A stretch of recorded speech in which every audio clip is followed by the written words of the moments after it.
The sun sets every evening into the horizon of the sea, yet we do not say the sun has died. It disappears into the maternal depths, into the womb of the waters, only to be born again in the morning light. There is a strange comfort in this rhythm, a suggestion that to go backward into the dark is the only way to find a new beginning. But for the human soul, this return is rarely so peaceful. We find ourselves standing at a point of cleavage where the path forward feels demanding and cold, while the path backward looks like the pampering sweetness of childhood. We often wonder why, in the moments when we should be most capable, we feel a sudden, paralyzing exhaustion.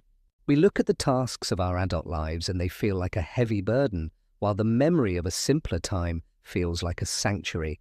It is here, in this tension between the forward striving of our conscious will and the backward-pulling gravity of our origins, that we encounter the most significant influence of the past. It is a presence that is both the source of our life and the potential site of our annihilation. We call this the mother.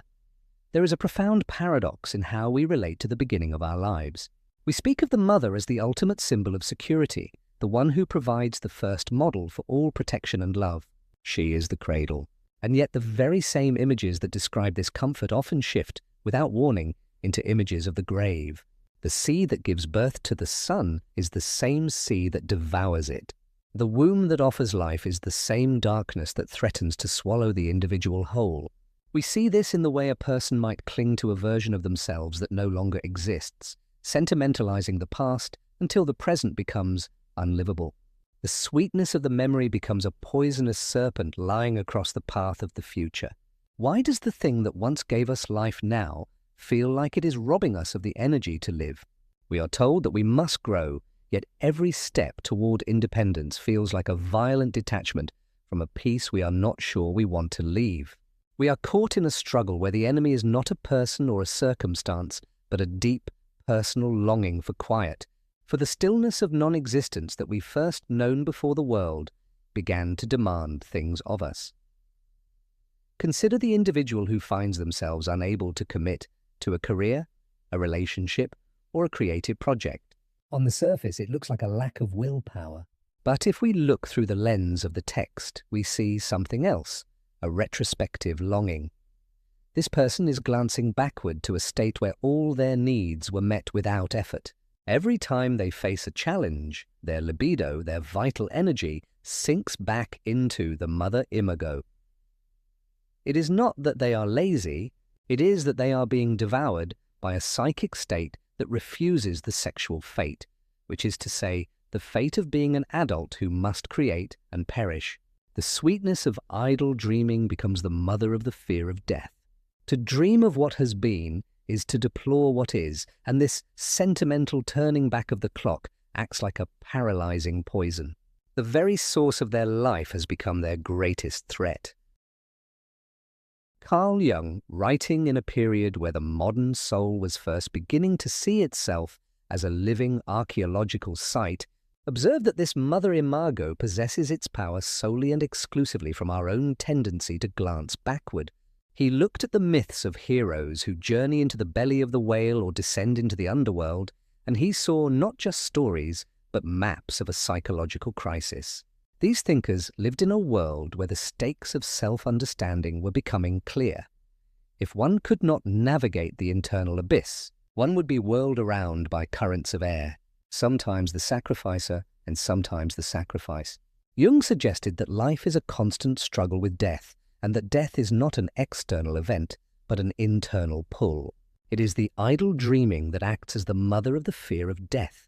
When we refuse the demands of our own fate, our energy sinks back into its own depths. We call this introversion. We think of it as a quiet act of reflection, but the text warns us that it is a night journey on a dangerous sea. The first stage of understanding this journey is recognizing that the power of the past is fueled by our own resistance to the present. The mother-imago is not the actual woman who raised us, but a symbol for the source of our libido, our life energy. When we find the world too difficult or our responsibilities too heavy, we look back to the pampering sweetness of a time when we were not responsible for ourselves. This glance backward creates the terrible, death-bringing mother. She becomes a monster or a spectre of anxiety only because our own incestuous longing and the urge to remain a child is so strong that we feel it as a hostile force. The text suggests that our fears and anxieties are often manifestations of this backward-pulling gravity. We are not being chased by the world. We are being pulled from behind by our own refusal to move. The serpent that stings the sun god, making him weak and dependent, is the very energy we have withdrawn from reality and allowed to sink into the dark. Think of the symbol of the serpent in the maternal abyss. In many traditions, the serpent is a guardian of treasure, but here it is described as the introverting libido itself. It is the poisonous worm. When the sun god, the symbol of conscious, forward-striving life, is stung by this worm, he becomes weak. He loses his power to illuminate the world. This is what happens when we bore into ourselves in a futile attempt to find a paradise. We are not finding a garden. We are finding a place of horrors. The mother becomes the terrible mother because we are trying to use her for a purpose that nature does not allow. We are trying to return to the womb with the consciousness of an adult. This is the incestuous error, not a literal desire, but a symbolic one, the desire to have the security of the beginning without the sacrifice of the end. This leads us to the nature of the descent itself. For the creative mind, the act of looking within can be a willed introversion, a way to reach back into the shadowy world of the unconscious, to find a fountain of youth. It is a way to wrest a little more strength from the source to face the world anew. But for the one who cannot tear themselves loose, the experience is described as a stifling, compressing feeling like being swallowed by a sea monster. The night journey is the dangerous expedition to our own origins. We encounter memory pictures of our earliest years, but they are no longer innocent. They are guarded by the libido in resistance. To win back our own life energy, we must find the treasure difficult to attain that lies at the bottom of the abyss. This treasure is our own power to live, but it is jealously guarded.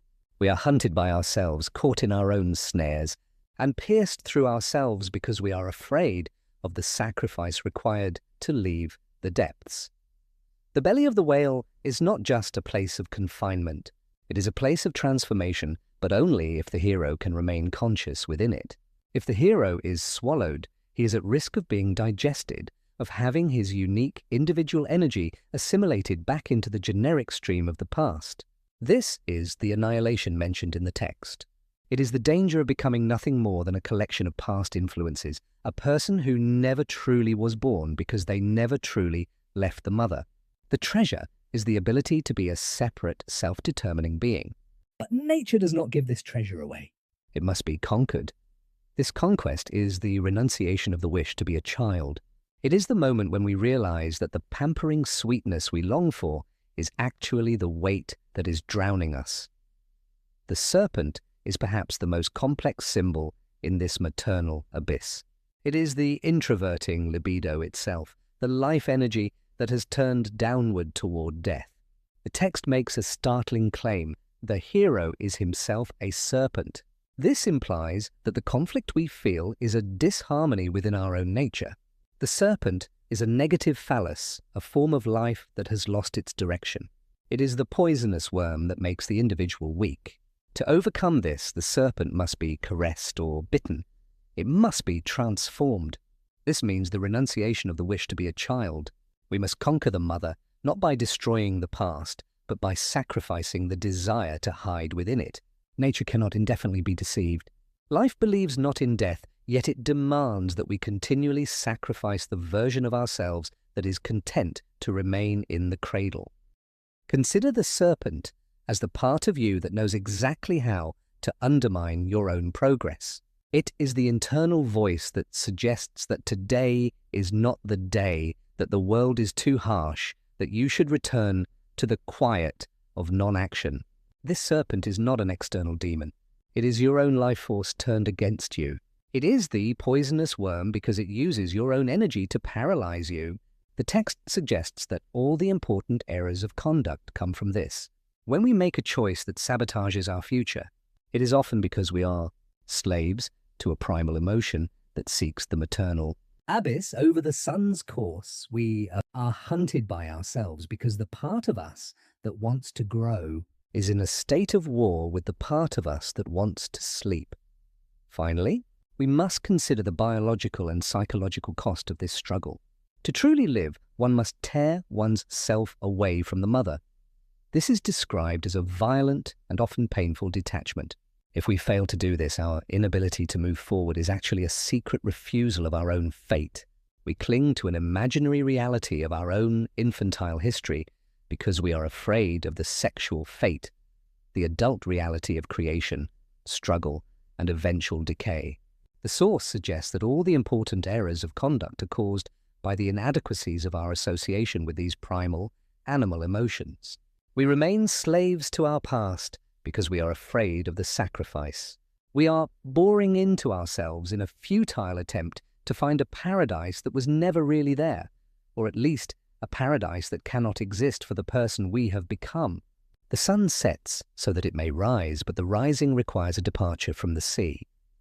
As you look at the areas of your life where you feel most stuck, it is worth asking whether the obstacle is truly in front of you, or if it is a retrospective longing pulling you from behind. If the mother represents both the source of your strength and the site of your potential paralysis, where are you currently seeking your security? Is your looking within a willed journey to find new fertility for your work, or is it a night journey where you are risk being devoured by the sweetness of what used to be? We often seek a paradise in our own history, but we must wonder if that paradise is a place of renewal or merely a place of horrors disguised as peace. The serpent lies across the path, and it is our own energy. Can a person ever truly be free of the abyss, or is the sun's course a sacrifice that must be made every single morning without exception? The sea remains always ready to receive the sun, and the question of whether the descent leads to rebirth or annihilation is never answered once and for all. It is a decision that takes place in the dangerous moment of the cleavage, and nature waits to see which way you will turn. What happens to the energy that we refuse to give to the world? Does it simply vanish, or does it wait in the dark, growing more monstrous the longer we ignore it? We are told that nature cannot be deceived and that life believes not in death. Yet we live in a world that is not a garden of God, but a place of terrors. We are whirled around by forces we do not fully understand, caught between the cradle and the grave. Perhaps the most unsettling thought is that the paradise we are searching for in the depths was never really there. Perhaps the sweetness of childhood is a retrospective hallucination, a story we tell ourselves so that we don't have to face the night journey.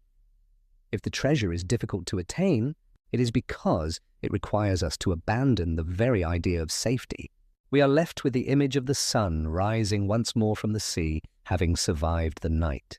But the sea is still there, and the sun is already beginning its long, slow curve back toward the horizon.